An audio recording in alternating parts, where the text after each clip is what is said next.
Prologue. January 1992.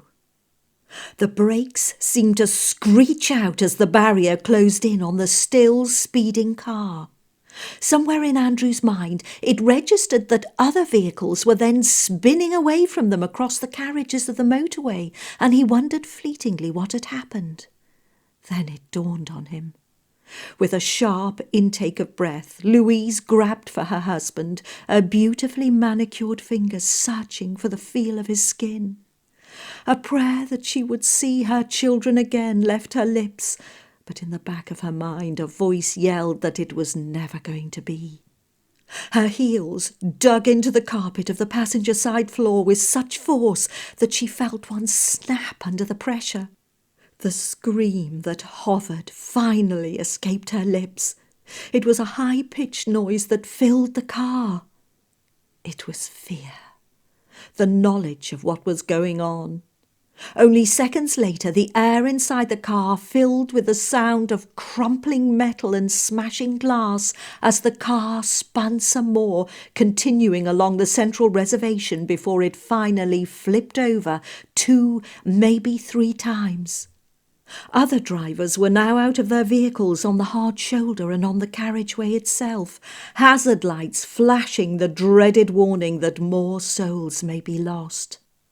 They were looking on in absolute horror as the remains of the almost brand new BMW now came to an abrupt and very final stop. A deathly silence fell all around. Even the cars coming the opposite way had slowed to a stop to take in the scene.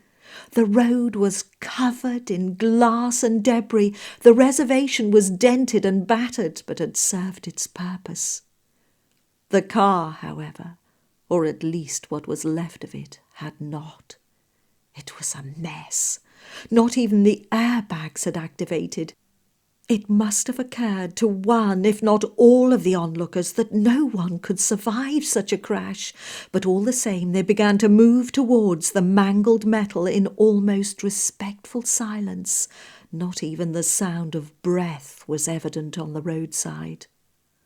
Blood ran across the cream-coloured leather of the seats, seeping into the creases. It was absorbed like water into a bone-dry sponge. Louise could feel nothing at all, although even in the haze of her mind she was somehow aware of the state her body was in. She looked down at herself and saw the blood on her black woolen suit. Something was protruding from her chest, but she could feel nothing but the fear. Her breath was nothing but a gargle, and then the blood came up in splattered bubbles. It ran from her lips and down her chin. She tried to move her hand up to wipe it away, but nothing happened. She didn't realize that her arm simply wasn't there anymore. She tried to move her head then to look at Andrew. It was a good thing that she couldn't. He was still in the driver's seat, but the entire thing had been forced backwards and then forwards again by the impact. He had been almost folded in half as the seat had buckled and then sprung back into his original position again after cracking against the steering wheel. Even his seat belt was still on. He could have been asleep but for the blood over him and the contorted way in which his mouth was set. It was as if a cry had been let out before his last breath. "Andy." Her voice was nothing but a croak. "Andy, please."